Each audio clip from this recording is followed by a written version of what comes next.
à votre domicile. Merci de votre attention. Alors, merci beaucoup et bonjour à tous.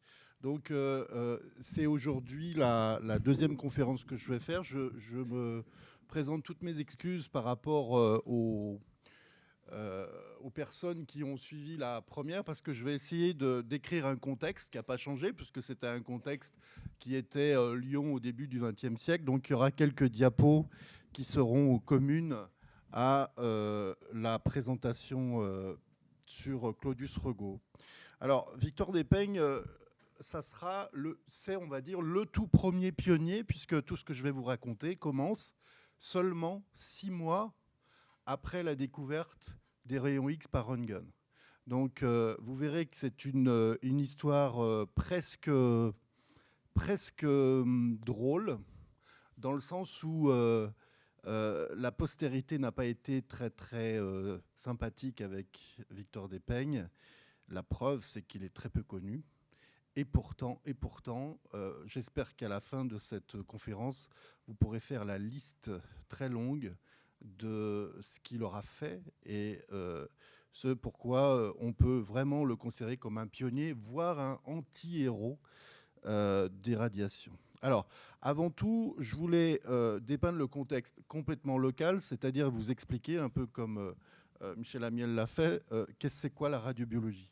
Alors, dans notre labo, on tente de couvrir le plus large spectre de recherche possible qui concerne les radiations ionisantes, c'est-à-dire les rayons X, c'est-à-dire les rayons gamma, tout ce qui est utilisé dans le domaine médical notamment.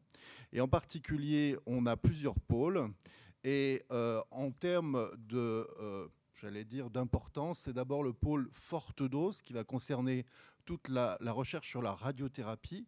On va essayer de regarder si on peut essayer de prédire et prévenir les réactions secondaires d'une radiothérapie, les brûlures radiques, comme disaient les pionniers, ce que d'ailleurs Victor Despeigne ne verra pas. Ensuite, on a un pôle faible dose qui va s'intéresser non plus cette fois aux brûlures radiques, mais plutôt aux conséquences des faibles expositions, à savoir plutôt les cancers radio-induits. Ça ne veut pas dire que les fortes doses ne font pas des cancers radio-induits, mais ça veut dire que dans le d'abord les cancers radio-induits qui peuvent être considérés comme les premiers effets. Et ça, on va se poser la question à la fois dans le cadre médical, mais également dans le cadre spatial. On travaille avec le CNES, mais aussi dans le cadre militaire, puisqu'on travaille aussi avec la recherche médicale du service de santé des armées. Enfin, tout ce qui casse l'ADN, comme les radiations nous intéressent. Aujourd'hui, on entend souvent parler des pesticides. Les pesticides, comme les métaux, sont des agents cassant l'ADN. Ce que je dis ici, bien qu'on ne connaissait pas l'ADN à cette époque-là, des pionniers comme Victor Despeigne se sont déjà aperçus dès le début du XXe siècle des effets de drogues chimiques, mais également donc des métaux. Donc ce n'est pas pour rien non plus qu'on suit leurs traces.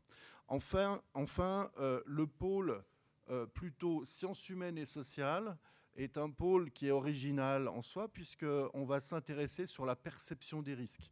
Vous comprenez bien que quand on nous a dit que le nuage de Tchernobyl s'était arrêté à la frontière, il y a des gens qui ont cru et des gens qui n'y ont pas cru.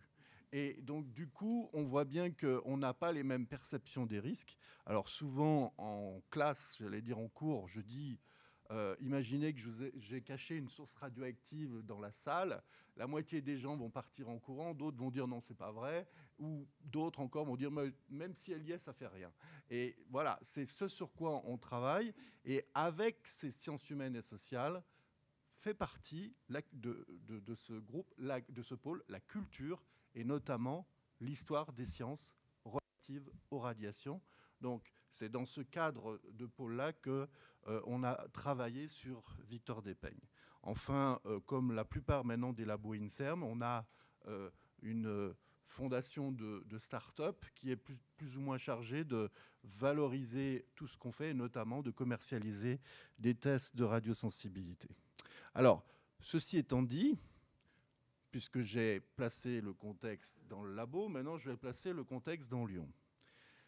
J'aimerais vous convaincre, durant ces 3 conférences que j'ai à faire, dans le cadre de cette exposition, que Lyon a été le berceau de la radiothérapie, de la radiobiologie, grâce à tous ces pionniers qui sont derrière moi, comme il est dit dans Cyrano de Bergerac, tous ces noms dont pas un ne mourra.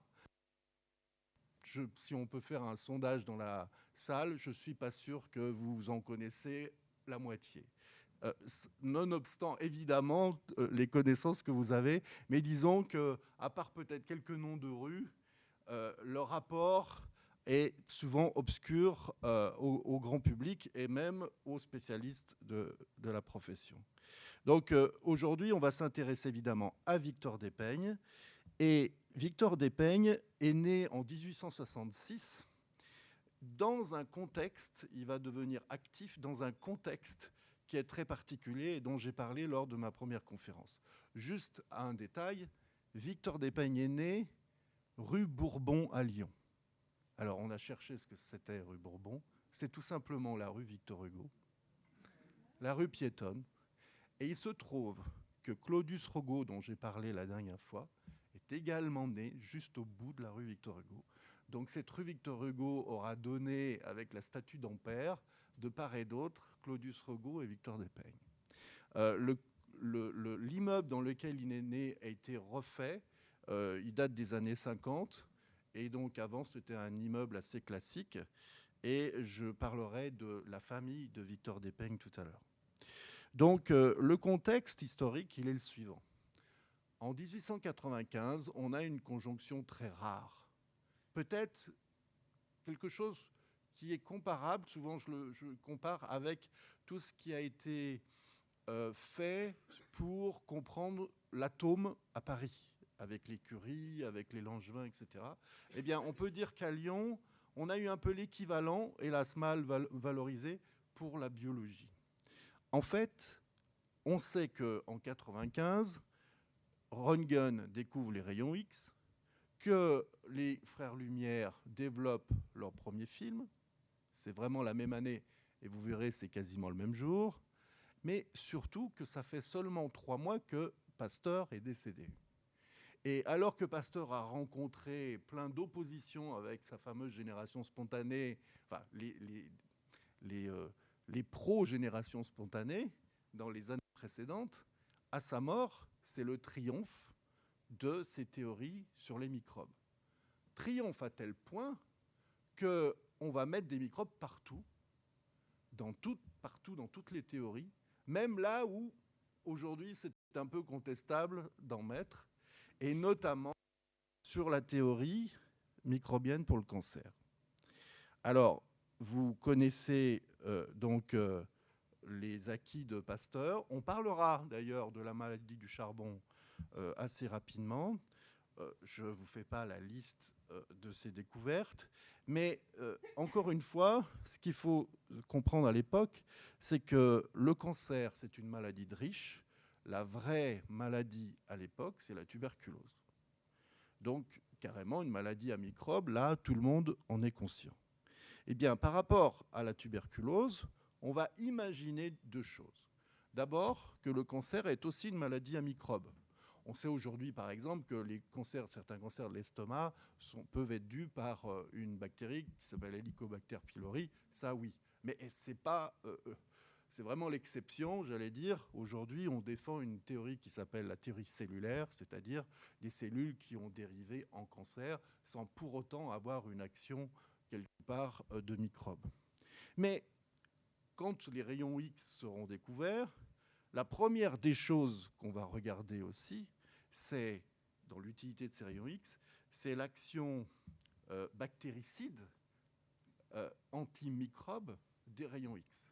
Et donc, par définition, toute maladie qu'on croit microbienne va être soumise aux rayons X de façon systématique.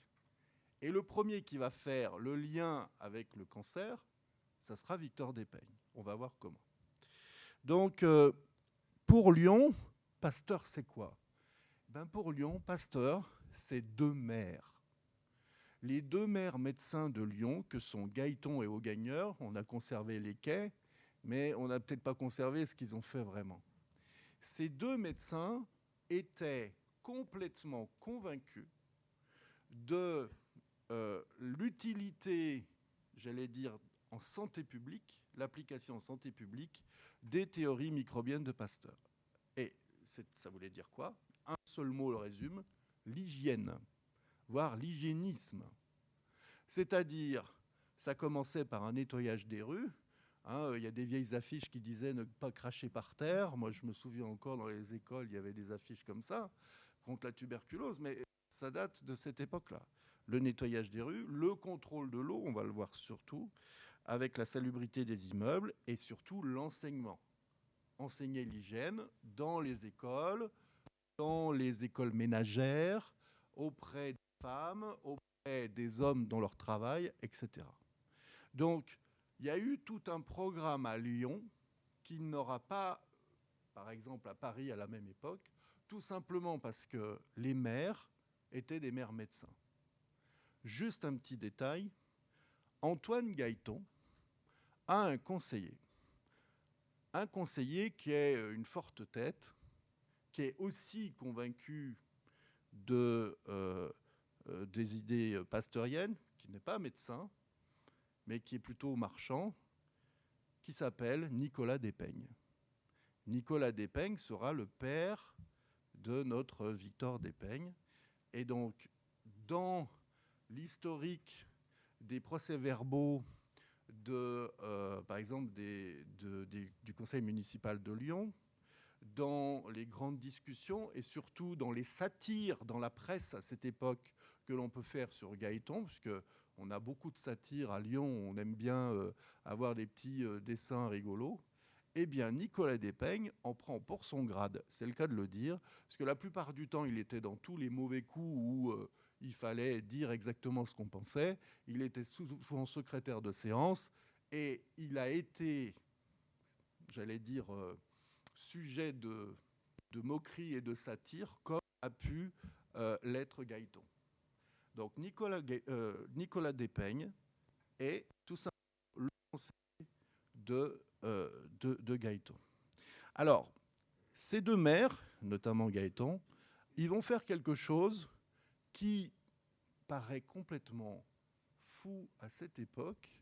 On se dit même, mais pourquoi ça n'existait pas avant? Ils vont créer une faculté de médecine.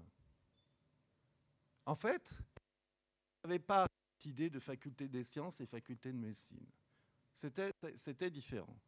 Et il va y avoir un personnage complètement central, un touche-à-tout de génie, qui va travailler sur l'édification de cette première faculté, qui est quasiment en face de nous, de l'autre côté du Rhône, puisque maintenant c'est la fac de Lyon 3, qui est Pasteur d'ailleurs.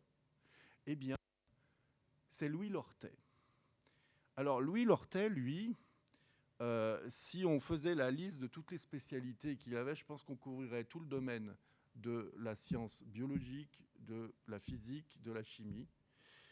Il était médecin, botaniste, paléontologue, égyptologue, anthropologue. On le voit, ou du moins on voit sa femme à côté du Sphinx. Il a été l'inventeur, le créateur, le découvreur de certaines espèces d'insectes qui se trouvaient en Égypte. Donc il a donné son nom à pas mal de plantes, à pas mal d'espèces animales. Et puis il recette beaucoup de choses. Un peu simplement pour garder à l'esprit, ce Louis Lortet, il aimait bien voyager. Et il ne tenait pas en place. Et hélas, quand il va être absent, ça va avoir des conséquences aussi pour ceux qui travaillent autour de lui. Donc, le décor. Louis Lortet, sur le poste de doyen de la faculté de médecine de Lyon, et le maire Gailleton va commander à la faculté de médecine de Lyon une étude sur les microbes des eaux du Rhône et de la Saône, bref, de l'eau du robinet. Pourquoi? Eh bien parce qu'il y a plein d'épidémies, notamment des épidémies de typhoïde. On note par exemple au Brotteau l'habitude des habitants avec un puits où ils vont chercher l'eau de boisson qui est juste contiguë aux latrines. Ça nous paraît fou, mais déjà, vous voyez le corps. Et c'est souvent au Broto, c'est surtout au Broto qu'on va avoir le plus de typhoïde. Donc, cette étude est commandée par la mairie à la faculté de médecine. Et qui va obtenir la thèse, le financement de thèse pour travailler dessus? C'est notre héros, Victor Despeigne. On va vous dire, c'est un peu un coup de piston, puisque, vous comprenez bien, Victor Despeigne a fait ses études de sciences, son papa est un conseiller du maire, le maire qui demande une étude et qui finance cette étude à la faculté de médecine, et l'un des élèves les plus enthousiastes de Louis Lortet, c'est justement le fils du conseiller. Allez, on va dire que c'est un coup de piston, c'est comme ça que ça commence. Et finalement, ce coup de pouce, on va dire plutôt un coup de pouce, Victor Despeigne, lui, il a baigné dans les idées de Pasteur, il a baigné dans les idées de politique, il a baigné dans toute cette atmosphère où tout le monde se connaît, et c'est lui qui va commencer sa thèse, donc, qui s'intitulera « Étude expérimentale sur les microbes des eaux de la ville de Lyon ». Alors, qu'est-ce qu'il va faire? En fait, l'eau provenait principalement du Rhône et de la Saône. Il y avait, à l'embouchure de certains tuyaux, des filtres qu'on appelait des bougies. Ces filtres, Victor Despeigne va les récupérer, va prendre des extraits et il va les injecter à des cobayes, à des rats, etc. Je vous signale que pour avoir la toxicité des huîtres, aujourd'hui, on injecte des extraits d'huîtres à des souris. Hein. Et là, si la souris ne mord pas, eh ben, on peut envoyer le camion à Rungis pour dispatcher tout ça. Et bien là, il va faire la même chose. Alors déjà, il se trouve que Victor Despeigne a hérité du caractère de son papa. Quand il écrit, c'est pas pour rien. Il dit « Lyonnais, vous buvez votre caca ». Il faut le faire quand même à cette époque. Et il fustige complètement notamment le quartier des Brotteaux en disant « Maintenant, il faut arrêter, on va séparer le puits, là où on prend de l'eau, et les latrines ». Retenez ça, parce qu'on va retrouver 30 ans plus tard Victor Despeigne avec les mêmes revendications. Et donc, du coup, Victor Despeigne publie une étude, j'allais dire ravageuse, sur la qualité des eaux de la ville de Lyon. Et tout de suite après sa thèse, je peux vous dire, c'est rare qu'une thèse soit suivie de certaines recommandations et ensuite que ces recommandations soient acceptées. Tout de suite, il y a une action de Gaëton et de la mairie de Lyon pour rendre beaucoup plus salubres les eaux de la ville. Alors, après sa thèse, Victor Despeigne continue son travail de zoologiste, puisque c'était l'intitulé du labo de Lortet. Et Despeigne et Lortet, ils vont s'amuser. Alors, ils vont s'amuser, j'allais dire, à jouer à Pasteur. Il y a quelque chose qui a, dans la science expérimentale, vraiment marqué les biologistes, et notamment les biologistes de la santé, c'est l'histoire de la maladie du charbon que a résolu Pasteur, simplement par une observation pratique. À l'époque, on a des moutons qui vont mourir de la maladie du charbon. Les gens ne comprennent pas parce qu'il y a des prés où les moutons tombent comme des mouches atteints par la maladie et d'autres où les moutons sont complètement sains. Pourquoi? Pasteur voyage beaucoup, regarde, observe et s'aperçoit que l'habitude des paysans d'avoir des moutons morts de la maladie du charbon, c'est de les enterrer sur place, dans les prés. Or, une autre habitude, c'est de brûler les carcasses bien loin des prés. Évidemment, ceux qui ont les carcasses brûlées bien loin des prés ne vont pas avoir une épidémie. Et Pasteur dit, bah, c'est simple, la maladie du charbon, elle est d'abord transmise par les vers de terre qui, issus au contact, on va dire, des carcasses enterrées, vont aller propager à travers les plantes le charbon, et ensuite, éventuellement, avec les chardons ou avec, j'allais dire, peut-être quelques blessures, eh bien, les moutons vont à nouveau être contaminés, notamment du museau et de la langue. Ça a vraiment été quelque chose de simple à comprendre, évidemment avec une simple recommandation. Si vos moutons meurent de la maladie du charbon, ne les enterrez pas sur place. Eh bien, l'ortais et Despeigne vont essayer de faire la même chose pour la tuberculose. Ils vont essayer, il faut quand même le faire à l'époque, d'avoir des extraits de tuberculos qui vont enfouir dans des pots de fleurs avec de la terre dessus. Puis ils vont mettre des vers de terre au contact, puis ils vont laisser ça tranquille. Puis ensuite, ils vont récupérer les vers de terre et ils vont sacrifier les vers de terre, et ils vont injecter ces extraits de vers de terre, je suis désolé, je suis en train de manger, mais bon voilà, aux animaux. Et donc, ils ont montré, j'allais dire, à la Pasteur, que même la tuberculose pouvait être transmise par les vers de terre.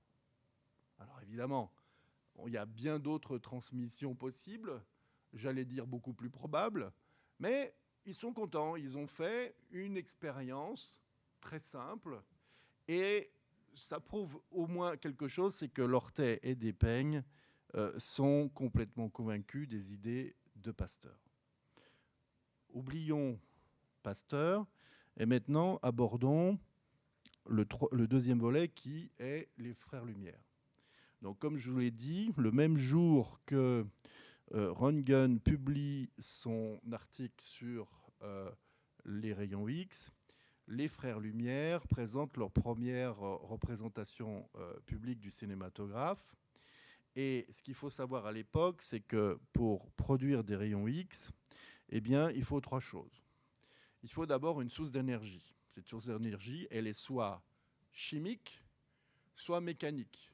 Alors mécanique, c'était ce qu'on appelait des machines de Wimshurst à frottement. Ça pouvait être relié à des vélos. Le frottement produisait de l'électricité, ou les piles chimiques produisaient de l'électricité, et allait ensuite dans une bobine qui augmentait la tension. Et la tension, très haute, allait aux bornes d'un tube à rayons X. C'est comme ça qu'on obtenait les rayons X. Ce qu'il faut savoir à l'époque, c'est que tout ce matériel était considéré comme du matériel de précision, matériel scientifique, donc très cher, et surtout fabriqué à très peu d'endroits.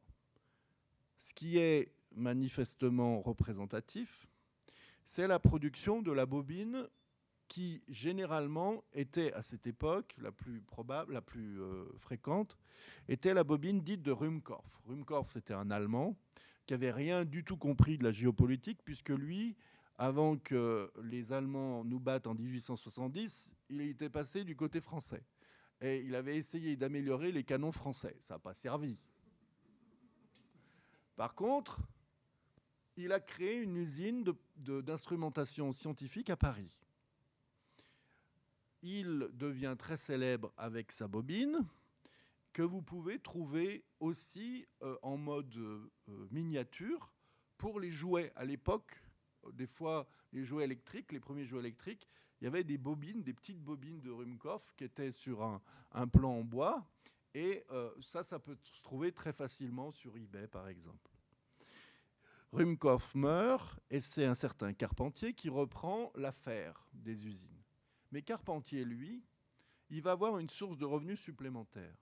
C'est qu'il va avoir l'exclusivité du brevet de fabrication du cinématographe avec un C majuscule, c'est-à-dire l'appareil des Frères Lumière, qui, je vous le rappelle, était à la fois un appareil d'enregistrement, mais également de projection. C'est quand même pas rien à l'époque, hein. Et du coup, il fait fortune grâce aux Frères Lumière.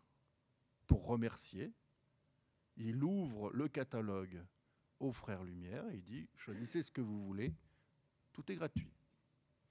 Donc, notamment Auguste Lumière, qui est un passionné de biologie, va arroser, va faire du mécénat, hein, va arroser Lyon, notamment les médecins et les scientifiques, d'instrumentation scientifique.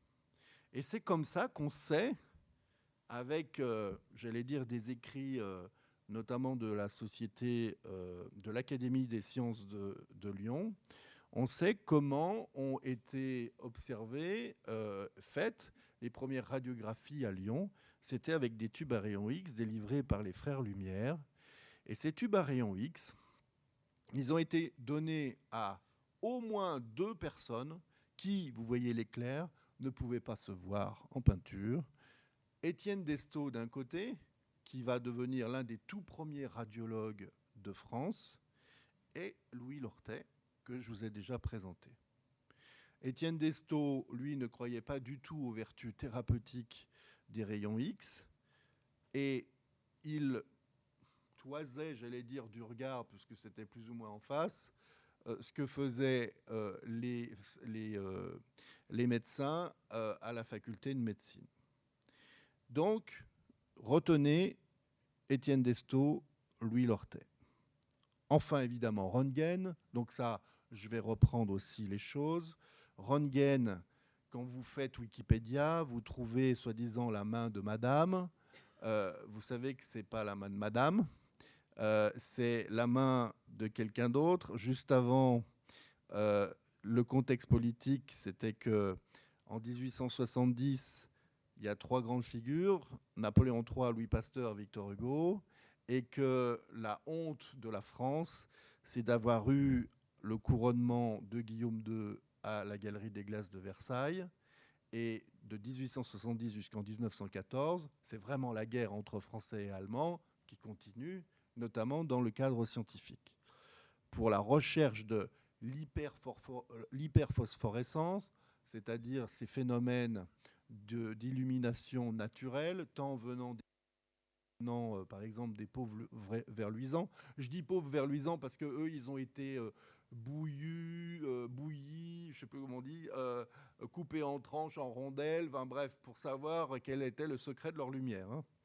Et donc, le Français de l'époque qui est à la pointe de cette recherche, c'est Becquerel.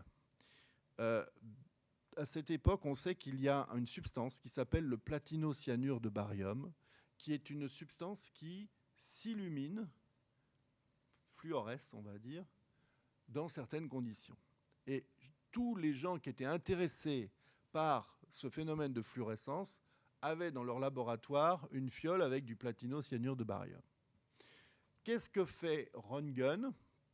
Tout simplement, il a l'idée de fermer les volets et de couvrir d'un carton le tube à rayon X pour voir si par hasard la fluorescence qui est émise dans son tube de rayon X est excitée par la lumière naturelle ou pas. Et quand il fait ça, il s'aperçoit que, au fond, à 3 mètres de là, sur une étagère, la fiole de platinocyanure de barium, elle s'illumine. Donc si il augmente la tension dans son tube, il voit augmenter la lumière à distance dans cette fiole. Alors, qu'est-ce qu'il fait ? Il fabrique un écran platinocyanure de barium, il voit l'écran s'illuminer, il met la main entre l'écran et le tube et il voit pour la première fois sa main en squelette, on va dire le squelette de sa main. Donc tout ça, on connaît. Ce qu'on connaît moins, c'est le côté marketing de l'affaire, puisque quand on est sur Wikipédia, comme je vous le disais, on nous a vendu cette radiographie-là, qui est très très belle, pour la main de Madame Röntgen. C'est pas vrai, on vous ment, c'est pas ça. La vraie première radiographie, elle est beaucoup moins jolie. Je parle de la première radiographie, peut-être pas de Madame, même si Madame s'appelait Bertha, à ne pas confondre avec le canon qui, en 1914, bombardait Paris. Donc, si Madame n'est pas un canon non plus, on doit admettre que cette radiographie, peut-être étant la première, n'était pas très sexy pour être vendue comme quelque chose de très beau. Donc, Röntgen, tout de suite après la découverte, et ça sera la seule chose qu'il fera, il va essayer d'améliorer le côté cliché. Et donc, la photo qui est la plus universellement reconnue, c'est la photo d'un des collègues de Röntgen qui a posé. Mais comme tout le monde a retenu l'idée de la bague, c'est Madame Röntgen qui a prêté un bijou au copain de monsieur. Et donc, du coup, vous voyez bien que là, on est plus dans une querelle de l'image. Alors, cette querelle de l'image continue, puisque, comme à l'époque, on ne parlait très souvent que des découvertes scientifiques, contrairement à aujourd'hui. Imaginez un Paris Match qui marque M. Röntgen a découvert les rayons X. Eh bien oui, ça existait. L'Illustration et d'autres journaux montraient cette découverte. Et très tôt d'ailleurs. Et du coup, le tsar de toutes les Russies et l'empereur Guillaume II étaient très très intéressés par cette découverte. Et Röntgen a été invité à Saint-Pétersbourg pour faire la radiographie des mains de toute la famille impériale, là où il y a des bijoux aussi. Alors Röntgen, c'est pour ça qu'il a essayé encore d'améliorer ses techniques, et voilà ce que ça a pu donner. Ces clichés originaux sont conservés aux États-Unis. Je me suis toujours demandé comment, et un jour, un de mes collègues, un vieux collègue de radiobiologie, m'a dit c'est simple, ils ont été tout simplement vendus par les Américains, par les Russes aux Américains, parce que fallait faire de l'argent. Et donc, vous voyez la qualité de ces radiographies de cette famille impériale que les bolcheviks vont ensuite dégommer en 1917. Donc, c'est la seule chose que l'on va conserver de intacte. À l'université de... Ça se termine en A, j'ai oublié le nom, ça va me revenir. Non, ça va me revenir, je suis désolé, ça va me revenir après. Donc, du coup, ce cliché n'est pas le premier, mais c'est le plus joli. Alors, tout ça pour vous dire que Victor Despeigne, lui, pendant ce temps, en 1895, ou du moins dans ces années-là, à part faire de la zoologie, il est amoureux. Victor Despeigne est amoureux de Julie Alix Bernard, riche héritière de banquier d'Orange, de la ville d'Orange. Mais ça ne plaît pas du tout à Nicolas Despeigne, révolutionnaire convaincu et très radical. Du coup, on a conservé, j'ai pu voir, le contrat de mariage, où dans le contrat de mariage, il est marqué que le père de M. Despeigne, donc de Victor Despeigne, a été complètement opposé à ce mariage. Pourtant, Victor Despeigne avait à peu près 30 ans, 35 ans.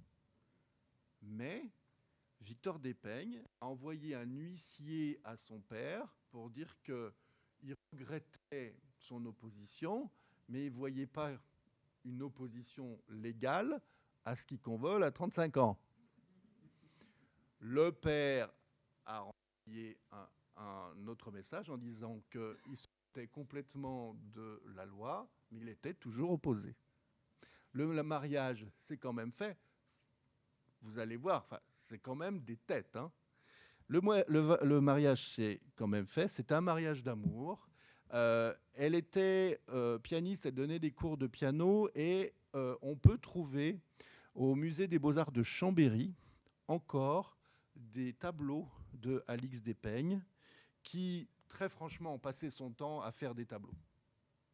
On n'a pas d'autres, d'après la famille non plus, ils n'ont pas d'autres souvenirs. Donc, comme Victor Despeigne et Marie fondent une famille, et pour fonder une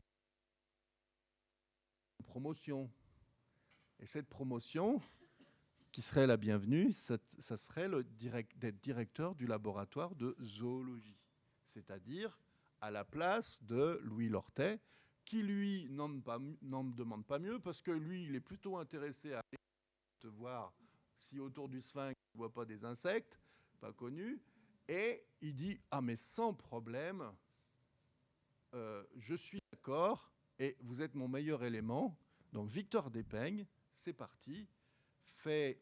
Alors, je suis plus sûr que ça s'appelle l'agrégation, mais en tout cas, c'est une candidature pour le poste de directeur de laboratoire. Mais il y a plusieurs candidats. Et il y a un candidat surprise. Ce candidat surprise, ça va être le beau-frère, alors c'est pas le gendre, hein, il y a une petite erreur là, ça va être le beau-frère des frères Lumière. Et alors là, on ne se refrotte pas du tout aux frères Lumière comme ça. Au dernier moment, alors que Lortet est à l'étranger et qu'il aurait pu de vive voix soutenir son poulain, l'affaire tourne. Ça sera le beau-frère des frères Lumière qui va hériter de la direction du laboratoire de zoologie. Et là, on rencontre des peignes, je parle de famille, puisque c'est ça, je m'en vais. Et Victor Despeignes abandonne la recherche et décide d'être médecin de canton. Alors, médecin de canton, d'abord à Buis-les-Baronnies et ensuite aux Échelles, en Savoie. Aux Échelles, en Savoie, il y a à peu près 7000 habitants. On connaît déjà depuis un certain temps avec les archives comment s'appelait. Il y avait 2 pharmaciens dans le canton et il y avait un médecin. Donc, médecin de canton à l'époque, c'était, surtout pour ce coin-là, c'était aller de ferme en ferme, en partant très tôt le matin, en venant très tard le soir, avec une carriole, parce que la plupart du temps, on n'était payé pas en espèces, mais en nature. Donc, ils revenaient avec des poulets, des cochons, etc. Il fallait bien vivre. Et donc, Victor Despeignes, le voilà, et sa maison est toujours conservée. C'était une maison qu'il partageait avec un notaire. Elle est au bord de la route, une des routes principales qui va à Chambéry. Et Victor Despeignes, excès donc, devient simple médecin de canton et on se dit, ça y est, il va abandonner tout le reste, etc. Et puis, quelque chose l'interpelle. Lortet est toujours en contact avec lui et surtout un certain Genoux. Je n'ai toujours pas trouvé une photo de Philibert Genoux. Vont faire une expérience qui va interpeller en 1896, donc quelques mois après la découverte des rayons X, qui vont interpeller Victor Despeignes. Lortet en est toujours avec ses cobayes, en est toujours avec sa tuberculose. Eh bien, il va injecter à des cobayes la tuberculose, sur les pattes par exemple, et va utiliser les rayons X pour y atténuer, voire tuer les bacilles. Et qu'est-ce qui va se passer? Eh bien, les pauvres cobayes ne mourront pas de tuberculose, ils mourront probablement de dermite aggravée. Ils mourront tuer la tuberculose en appliquant les radiations sur des extraits tuberculiniques qu'on a injectés aux cobayes.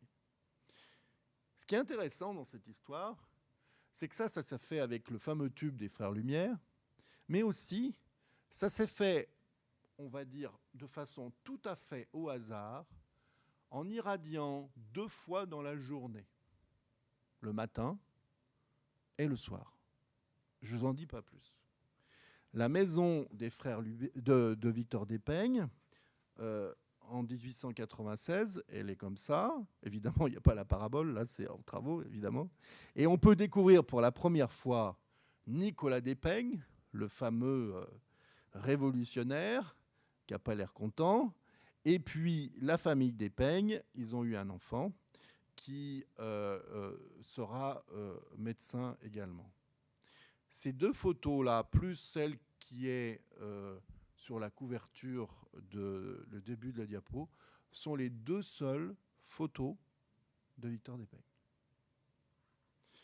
Alors, Victor Despeignes, voilà la tête qu'il a quand, en juillet 1896, arrive, un peu juin 1896, arrive son voisin.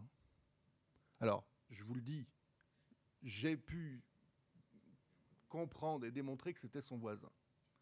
Mais il arrive un patient dans son cabinet qui se plaint d'une tumeur, d'une grosseur, comme disait Victor Despeigne, grosse comme une tête de fœtus au 8e mois.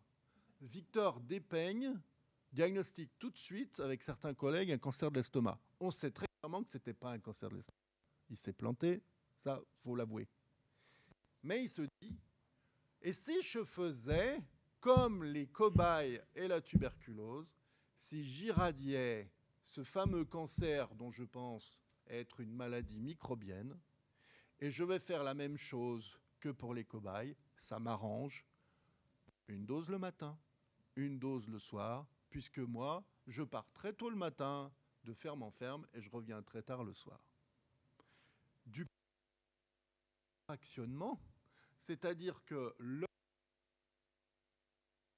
irradié va être irradié de façon pas très claire. Le problème, c'est que Victor n'a pas de tube à rayon X. Le seul tube à rayon X qu'il connaît, c'est celui de Louis Lortet. Ça tombe bien, ils ont terminé les expériences sur les cobayes. Ça tombe bien, le département de la Savoie est l'un des départements les plus modernes en termes de réseau téléphonique. Ça tombe bien, pour aller de Lyon aux Échelles à cette époque, il faut 3 heures en changeant une fois, en train. Qu'est-ce qu'il fait? Il suffit qu'il téléphone, qu'il s'arrange. Probablement, ce n'est pas lui qui s'est déplacé, mais on sait que le 2 juillet, il dit « je n'ai pas encore le tube », le 4, je commence à irradier. Il va irradier son patient du 4 au 25 juillet. Alors, je me suis dit, tiens, c'est comme le Tour de France, sauf qu'à l'époque, le Tour de France n'existait pas.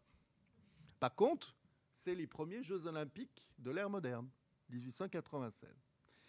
Et à Athènes. Ce qu'on a pu récupérer, c'est tout ce que Victor Despeigne a écrit, notamment dans Lyon médical. Je pus soumettre le malade chaque jour à 2 séances d'une demi-heure. Au bout de 8 jours d'un tel traitement, je constatais une diminution considérable du volume de la tumeur. C'est là ce que j'enseigne aux étudiants, c'est là le grand coup de génie de Victor Despeigne. On ne connaissait pas la dose, mais il a démontré que le volume de la tumeur régressait. C'est ça qu'il emporte avec la postérité. Il s'est trompé, c'était un cancer de l'estomac. Le patient va mourir, il ne va pas être guéri. On sait très bien, nous, radiobiologistes au labo, en refait toutes les simulations possibles, on sait très bien que le patient serait mort de dermite radique incroyable quelques jours après ces 20 jours. Là, ce qu'il a montré là, c'est que pour la première fois, les rayons X pouvaient réduire le volume de la tumeur. Du moins, c'est ce qu'il défendait. Le problème, c'est qu'on ne va pas le croire. On va avoir un problème avec... Alors ici, vous avez la gare des Échelles à l'époque. Il n'y en a plus. C'était une sorte de tramway, il n'y en a plus. Il y a plein de voies de tramway ou de trains qui ont été supprimées. Ce n'est pas à vous que je l'apprends, mais voilà. Alors, il écrit son texte en plusieurs fois, et notamment, complètement de façon surprenante, il reçoit une franche opposition. Et de qui? D'Étienne Destaut, qui va dire la chose suivante. Écoutez bien, vous avez fait boire du lait, vous avez fait boire une sorte de quinquina qu'on appelait le vin de Gondurango, qui avait mal à l'estomac. C'est probablement le vin de Gondurango ou le lait qui ont réduit la tumeur. Ou peut-être, c'est peut-être les ondes électriques des bobines, mais c'est certainement pas les rayons X. Alors, dans la conférence, la 3e, j'en reparlerai, mais il se trouve que Étienne Destaut avait inventé une machine statique pour produire le courant à 4 plateaux. C'est tellement important, à la limite, on pouvait se passer des bobines. Et du coup, Étienne Destaut, lui, dans la première partie de ses recherches, l'effet secondaire qu'on voyait était dû aux bobines. Et donc, les ondes électriques émises par les bobines magnétiques, électriques, et ce n'était pas du tout les rayons X. Donc, c'est un petit peu vrai de dire que, comme Victor Despeigne n'avait pas utilisé sa fameuse machine à 4 plateaux, à 12 plateaux, ça ne pouvait pas être la réduction du volume tumoral ne pouvait pas être due aux rayons X. Après, on s'est posé 2 questions. Il se trouve qu'à l'Académie, on a trouvé un pli. Vous savez qu'à l'Académie, on peut envoyer un pli secret pour marquer une découverte ou marquer une idée qui généralement n'est ouvert que 100 ans plus tard.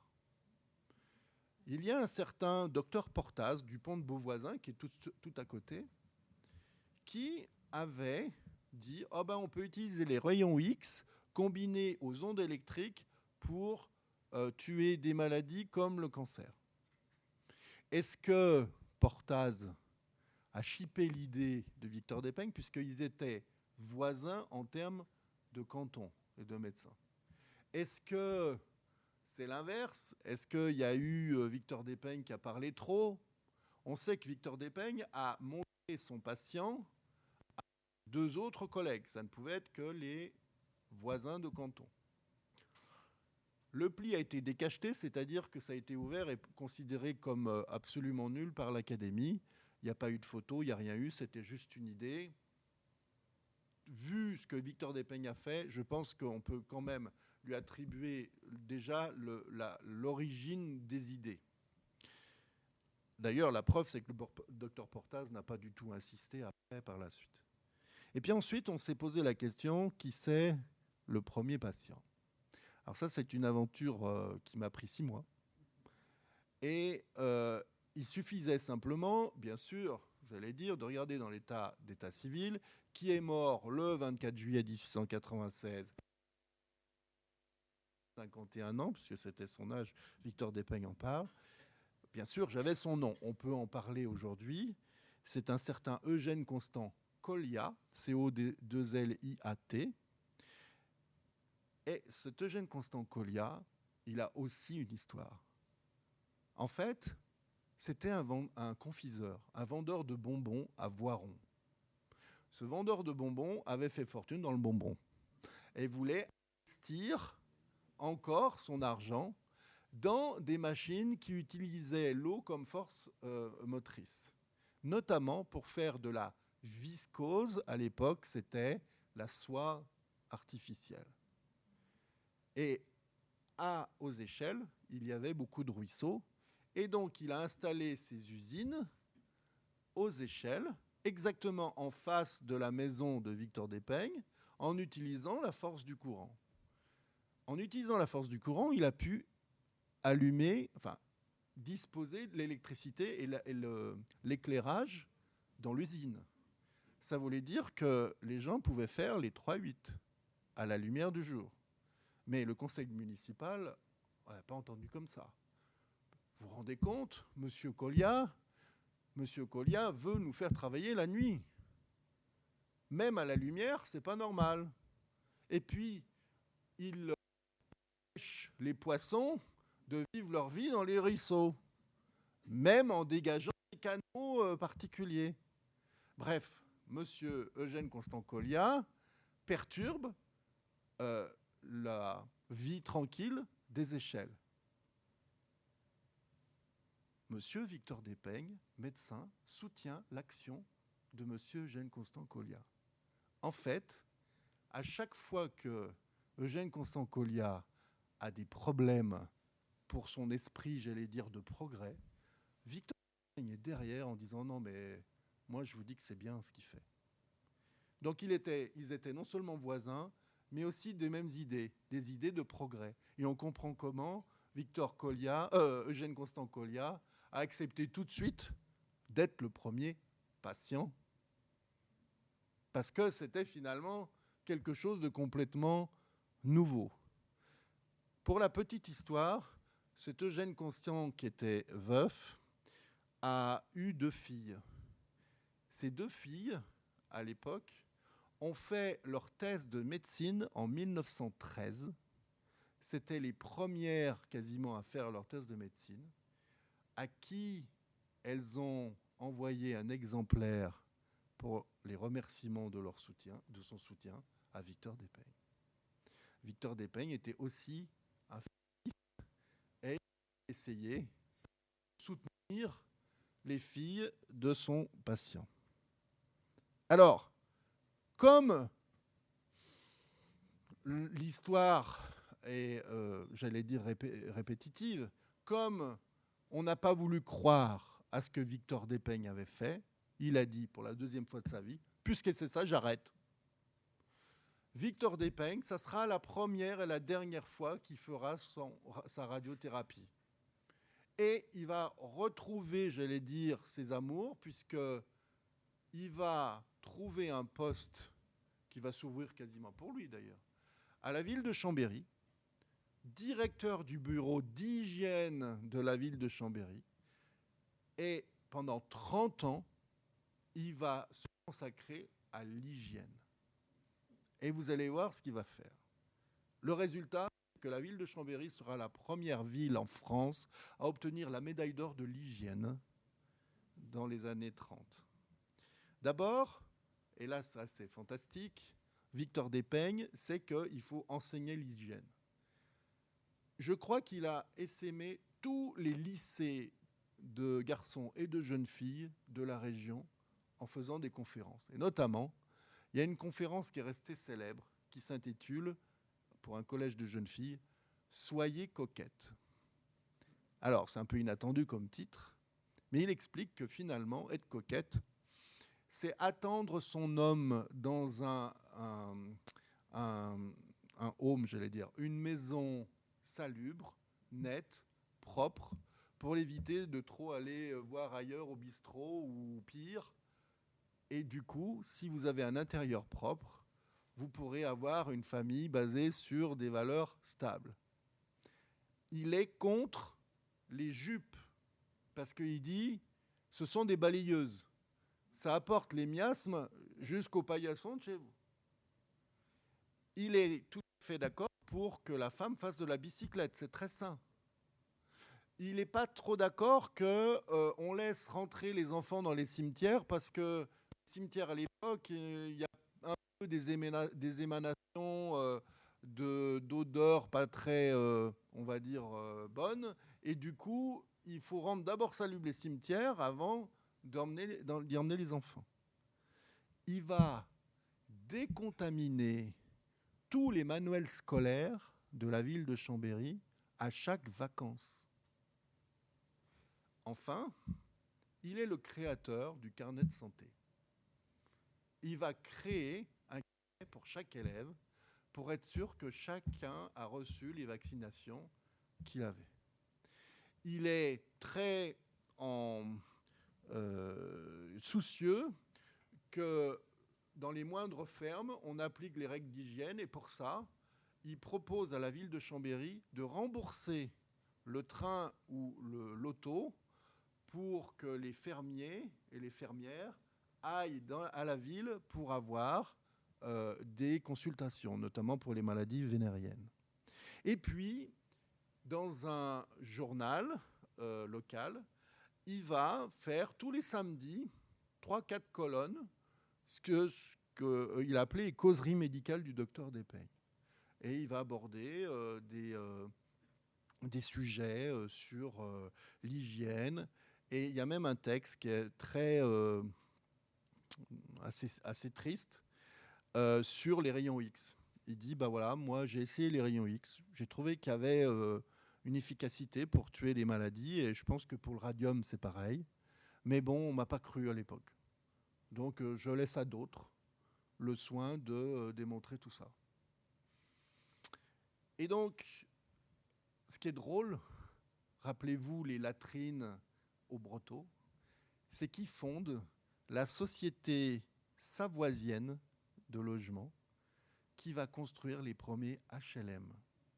Et dans les HLM, il va y avoir les salles de bain séparés, chacun aura sa salle de bain, chaque famille aura sa salle de bain, et tout sera bien séparé. Et alors, on le retrouve dans une photo, il est probablement là, c'est la première construction du quartier dit d'Allemagne à Chambéry. C'est une société d'habitation hygiénique à bon marché. Et dans son chapeau, on a essayé, c'est très difficile avec les gros plans, on pense que c'est plutôt ce monsieur-là. Et moi, j'ai eu la chance de regarder, d'étudier les comptes rendus de cette société. Et on retrouve le caractère de Victor Despeigne. Un jour, quelqu'un a le malheur, dans un conseil d'administration, de contredire ce que Victor Despeigne a dit. Victor Despeigne prend la mouche et part. Il était président de la société. Puisque c'est ça, je pars. Dans le compte-rendu, tout le conseil d'administration essaye de courir après et lui, en lui présentant des excuses à l'oral. Écrit. Non, non. Victor Despeigne a décidé, vous ne me reverrez plus. Du jour au lendemain, il était fondateur de la première société d'HLM de France. Et puis, il dit, allez vous faire voir. Ensuite, il y a, j'ai eu le bonheur à la médiathèque de Chambéry d'ouvrir un coffre qui a probablement pas été ouvert depuis la mort de Victor Despeigne, qui contient des documents de Victor Despeigne, des livres. Et là, outre les thèses des 2 filles de son premier patient dont je vous ai parlé, on a découvert que Victor Despeigne était le promoteur de l'espéranto dans sa région. Il a aussi eu une action très pro-féministe et notamment, il a reçu un mémoire d'un avocat qui prônait que les femmes pouvaient être aussi avocats. Et en manuscrit, il a souligné, alors il était gaucher, on a pu le savoir avec ses écrits, et il a souligné, alors que le mémoire lui est dédié, il a souligné tout ce qui concerne des phrases types du style il y a des avocats hommes, on peut avoir des avocats femmes, il n'y a aucun problème. Donc il était quand même très en avance sur son temps. Et évidemment, pendant la guerre 14, alors que tous ceux qui avaient le même état d'esprit allaient au front, lui, il était bien trop âgé pour ça. Et il est devenu le médecin principal du département de la Savoie. Et il est allé à nouveau de ferme en ferme pour essayer de circonscrire certaines épidémies. À tel point qu'il a eu même un texte qui s'intitulait « Comment on peut circonscrire une épidémie ?» Il faisait des enquêtes pour savoir d'où venait l'infection. Et d'ailleurs, Étienne Destau fera la même chose à peu près à la même époque. Donc, en plus de ça, évidemment, il a son petit laboratoire. Son laboratoire du bureau d'hygiène de la ville de Chambéry, il donne un texte qui décrit clairement ce qu'il pense être comme modèle de laboratoire.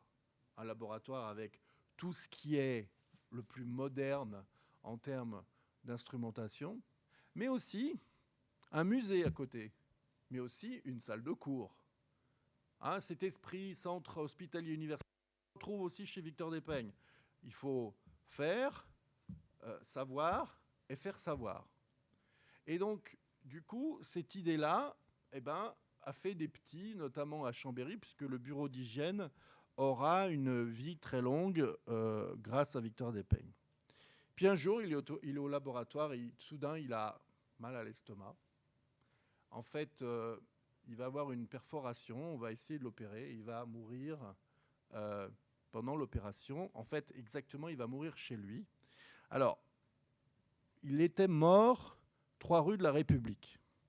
Et moi, j'ai essayé de trouver où c'était cette 3 rue de la République, puisque les rues avaient changé à Chambéry. Et il se trouve que, si vous connaissez Chambéry, on a la médiathèque, qui est la bibliothèque de Chambéry, avec ses archives. Et on s'est aperçu, alors qu'on avait la maison juste en face, que c'était justement en face que Victor Despeigne était décédé. Donc c'est une petite maison, enfin une sorte d'immeuble comme ça, et il est mort au premier étage de cet immeuble. Alors Victor Despeigne aujourd'hui, je peux vous dire que, hélas, on ne connaît pas trop. Il y a une rue proche du centre anti-cancer Léon Bérard, une rue Victor Despeigne qui fait à peu près 200 mètres. Et puis, c'est tout. On n'a pas d'autre chose. Alors, évidemment, les échelles ont essayé de promouvoir, on va dire, cette histoire. À côté de la maison de Victor Despeigne, il y a un chemin de randonnée. Et il y avait un panneau. Et ce panneau, le voici. Ce panneau décrit un tube à rayon X qui, hélas, n'est pas du tout celui que Victor Despeigne avait, puisque son tube était l'un des premiers tubes en poire. Et donc là, on a un tube qui date, on va dire, de l'année 1897 ou plus. Victor Despeigne va être enterré, non pas à Chambéry, mais va être enterré à Vinsobres, puisque la famille des riches banquiers, donc de sa femme, avait une villa secondaire. Et il va être enterré au petit village de Vinsobres, enfin au petit village, dans la ville de Vinsobres, au pied du mont Ventoux, dans une tombe qui est quasiment anonyme, puisque là, quand la première fois je suis allé, je suis en rapport évidemment avec cette famille, c'est la famille Bernard Despeigne. Ils venaient juste de nettoyer la tombe, mais il n'y avait pas d'autres plaques qui marquaient avec son nom. Et c'est pour ça que l'année dernière, Michel Hamel participait au séminaire à Lyon. Nous avions 50 ans de la première radiothérapie avec une cérémonie et une conférence aux échelles. On a eu un séminaire à Lyon et à Vinsobres, on a pu déposer une plaque sur la tombe de Victor Despeigne qui disait que c'était le premier qui avait fait la première radiothérapie. Alors, quand on regarde les Américains et le milieu anglo-saxon, on s'est aperçu que Victor Despeigne n'était pas du tout cité. On citait un certain Émile Grube, qui, soit en février-mars 1896, quelques mois avant, avait soi-disant fait la radiographie. Premièrement, la première radiothérapie. Premièrement, il y a eu quasiment, on va dire, 30 ans qui s'est passé après Émile Grube, ce que Émile Grube aurait pu faire. Il a envoyé une lettre en disant, en 1930, bon, c'est moi qui ai fait la première la radiothérapie, j'ai pas conservé les documents, fait. Mais c'est moi. Du FBI qui a montré que les documents qu'il avait fournis étaient des faux. Qu'il faut retenir, parce qu'il faut rester, c'est que Victor Despeigne avait Émile Grube avait traité un sein. Or, pour voir une diminution de la tumeur comme Victor Despeigne l'avait fait, c'était impossible. Pourquoi ? Parce que ce dont a souffert notre fameux Eugène Constant Collia, ce n'était pas du tout un cancer de l'estomac, c'était un lymphome. Or, les lymphomes sont très radiosensibles. Et c'est pour ça qu'on a vu une diminution du volume de la tumeur très, très précoce. Donc, en gros, ce que je suis en train de vous dire, c'est Victor Despeigne, il a une chance extraordinaire. Parce que, un, il s'est trompé, ce n'était pas un cancer de l'estomac. Deux, il a fait sans le savoir du bifractionnement, ce qui a pu assurer à son patient une survie d'au moins 20 jours. Et pendant ces 20 jours, parce que cette tumeur était radiosensible, il a pu voir la diminution du volume tumoral. 3 chances, on va dire d'une chance au cube. Alors que Émile Grube, pas du tout, c'était pas possible. Un petit détail. Je vous ai dit tout à l'heure que Eugène Constant Collia, son voisin, avait voulu faire des usines de viscose. Pour faire de la viscose, à l'époque, il fallait beaucoup d'acide et beaucoup de soude. Bref, des produits chimiques qui sont comparables à ce qu'on utilise dans la production de la pâte à papier. Or, il existe un cancer professionnel des faiseurs de pâte à papier, qui est le lymphome. Il est très possible que le voisin de Victor Despeignes ait souffert d'un cancer professionnel. Et donc, ironiquement, le premier cancer qui aurait été soumis à une radiothérapie aurait été le premier cancer professionnel. Donc, j'ai fini cette conférence, mais dans le cadre de nos efforts dans le laboratoire, à la fois de faire des biographies sur les pionniers, également des animations audio, eh bien, je vais vous montrer, ça dure 5 minutes, une petite animation qui résume ce que je vous ai raconté. Ces animations-là, vous pouvez les avoir aussi sur les écrans à l'exposition. Donc, juste avant de faire cette animation, je voulais, à chaque fois, je le fais parce que je trouve que le paradoxe est immense. On a d'un côté Pierre et Marie Curie qui sont au Panthéon, et de l'autre, on a des pionniers d'irradiation qui ont des tombes qui sont soit abandonnées, soit complètement délaissées parce qu'ils ne sont pas connus. Je voulais remercier à nouveau Michel Amiel et puis les archives pour m'avoir invité pour cette conférence, les gens de mon labo, et puis je cite tout le temps la définition de la vérité par Schopenhauer, parce qu'à chaque fois, elle correspond vraiment, elle colle à la réalité des radiations, et je peux vous dire que même pour nous, ça marche aussi. Donc voilà, on va terminer avec une petite animation, si ça marche. En juillet 1896, il a effectué la première radiothérapie anticancéreuse. Mais à l'époque, personne ne l'a vraiment prise au sérieux.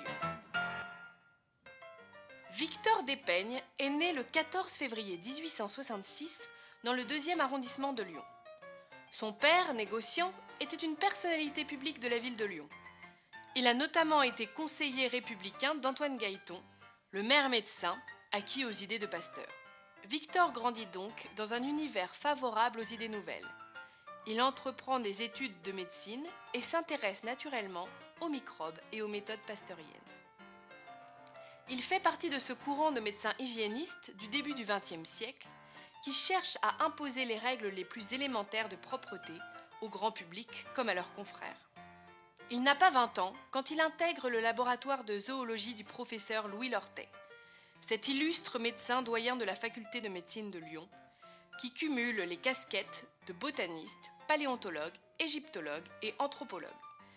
En 1892, la ville de Lyon lui commande une étude sur la salubrité des eaux de la ville. Ce sera la thèse de Victor Despeignes, intitulée « Étude expérimentale sur les microbes des eaux de Lyon, avec application à l'hygiène sanitaire de la ville ».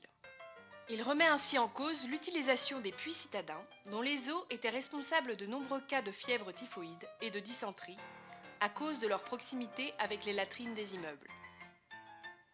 À la suite de sa brillante thèse, Victor Despeignes peut prétendre à la direction du laboratoire avec l'accord de Louis Lortet. Mais au final, c'est René Cuéllar, le gendre des frères Lumière, qui prend sa place. Despeignes, vexé, quitte Lyon et la recherche scientifique. Après un bref passage à Buis-les-Baronnies, il s'installe aux Échelles, en Savoie, où il exerce comme simple médecin de campagne. Il tourne de ferme en ferme en exerçant du matin jusqu'au soir. Despeignes garde contact avec Lortet. Ils échangent à propos des récentes découvertes de Wilhelm Röntgen sur les rayons X. Lortet, persuadé que les rayons X peuvent venir à bout des microbes, organise dans son laboratoire des expériences en irradiant des cobayes atteints de tuberculose dès 1896. Il en fait part à Despeignes, à qui vient une idée géniale. Il a diagnostiqué un cancer de l'estomac chez un de ses patients souffrant de maux de ventre. Despeigne est convaincu que le cancer est une maladie microbienne. Il demande à l'orteil son tube à rayon X. Victor Despeigne commence à irradier le 4 juillet 1896. Mais comme il poursuit ses visites, le malade ne recevra qu'une dose le matin, avant son départ, et une dose le soir à son retour. Je pus soumettre le malade chaque jour à 2 séances d'une demi-heure. Au bout de 8 jours d'un tel traitement, je constatai une diminution considérable du volume de la tumeur. Son patient suit en parallèle le traitement standard, régime lacté et vin de Condurango. Malheureusement, après une persistance du mieux pendant 4 ou 5 jours, le malade meurt finalement le 24 juillet 1896. Mais Despeigne a réussi. Grâce au rayon, la tumeur avait diminué. Dans un article du 9 août, il parle de ses résultats.